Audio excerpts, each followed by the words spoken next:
Cinema ரகசியம் நேயர்களுக்கு வணக்கம். சிவாஜி நடித்த ஒரு படத்தின் பாடல் கம்போசிங்கின் போது இசையமைப்பாளர் எம்.எஸ். விஸ்வநாதன் 4 டியூன்களை போட்டுள்ளார். இதில் இயக்குனர், தயாரிப்பாளர், இசையமைப்பாளர், கவிஞர் கண்ணதாசன் என 4 பேருக்கும் ஆளுக்கொரு டியூன் பிடித்திருந்த நிலையில், இந்த 4 டியூன்களில் ஒரு டியூனை தபால்காரர் ஒருவர் தேர்வு செய்துள்ளார். 1967ஆம் ஆண்டு ஏ.சி. திரிலோகச்சந்தர் இயக்கத்தில் சிவாஜி, கே.ஆர். விஜயா இணைந்து நடித்த திரைப்படம் தங்கை. தயாரிப்பாளர், நடிகர் என பன்முக திறமை கொண்ட கே. பாலாஜி இந்த படத்தை தயாரித்திருந்தார். இந்த படத்திற்கு மெல்லிசை மன்னர் எம்.எஸ். விஸ்வநாதன் இசையமைக்க அனைத்து பாடல்களையும் கவியரசர் கண்ணதாசன் எழுதியிருந்தார்.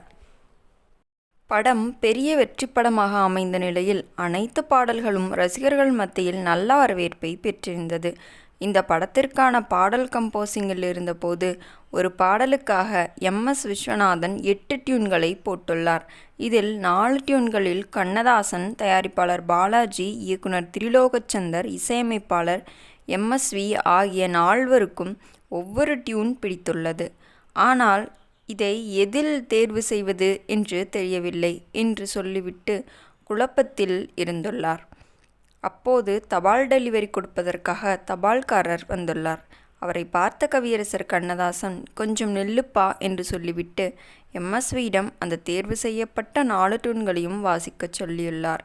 எம்.எஸ்.வியும் அந்த 4 டியூன்களை வாசிக்க அந்த தபால்காரர் ஒரு டியூனை தேர்வு செய்துள்ளார். அது இயக்குனர் திரிலோகச்சந்தர் தேர்வு செய்த டியூன்.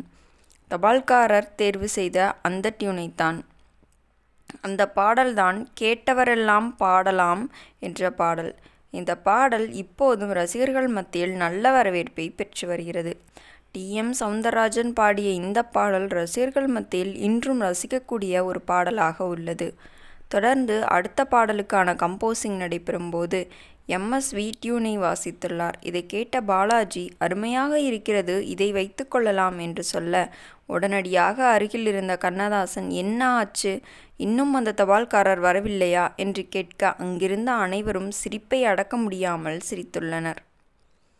நேயர்களே, இந்த வீடியோ உங்களுக்கு பிடித்திருந்தால் மறக்காமல் வீடியோவிற்கு ஒரு லைக் கொடுத்துவிட்டு நமது சினிமா ரகசியம் சேனலையும் சப்ஸ்கிரைப் செய்து கொள்ளுங்கள்.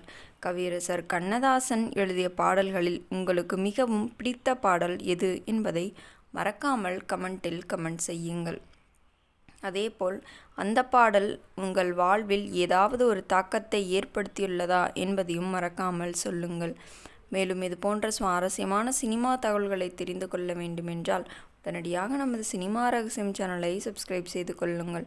மீண்டும் நாளை சந்திப்போம். நன்றி, வணக்கம் நேயர்களே.